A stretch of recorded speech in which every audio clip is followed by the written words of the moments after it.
मुरगुड येथील Balumama gas agency जी भुदरगड तालुक्यात कार्यरत आहे, त्यांची सेवा भुदरगडमध्ये चालू आहे, परंतु असंख्य महिलांच्या तक्रारी सध्या त्यांच्यावर येत आहेत. गॅस वेळेवर न देणं, उद्धट उत्तर देणं, त्याचबरोबरीनं किमतीत सुद्धा दर वाढवून घेणं, अशा पद्धतीनं गैरसोयी चालू आहेत. मागच्या 8 दिवसापूर्वी गारगोटी परिसरातील काही महिलांनी इथल्या तहसीलदारांना निवेदन दिलं होतं, पण तहसीलदारने त्याच्यावर कोणतीही भूमिका घेतली नाही. पहिला त्यांचा मी इथे जाहीर निषेध करतो. त्यांना साधी नोटीस सुद्धा दिली नाही.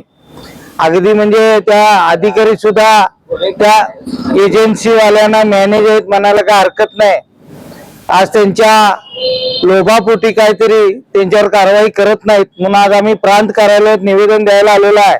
प्रांत कार्यालयानं जर कारवाई केली नाही, आज प्रांत सुद्धा निवेदन घ्यायला इथं हजर नाहीत. यांची काही यंत्रणा समजायला तयार नाही, ही मॅनेज आहेत सगळे.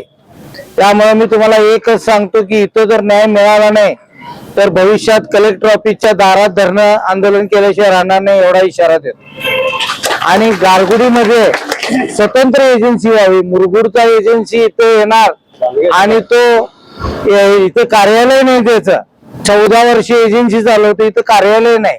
मुरगुडमध्ये कार्यालय, एक बिचारी एखादी ग्रामीण भागातील महिला जर तक्रार करायला गेली तर तिला मुरगुडला जावं लागतंय, किंवा चौकशी करायची झाली तर मुरगुडला जावं लागतंय. त्यामुळं गारगोटीतील स्थानिक एजंट नेमावा शासनाला अशी आम्ही विनंती करणार आहे. लवकरच आम्ही पालकमंत्री आणि आमचे नेते उच्चतंत्र शिक्षण मंत्री चंद्रकांत दादा पाटील यांच्याही निवेदन आम्ही त्यांना देणार आहे.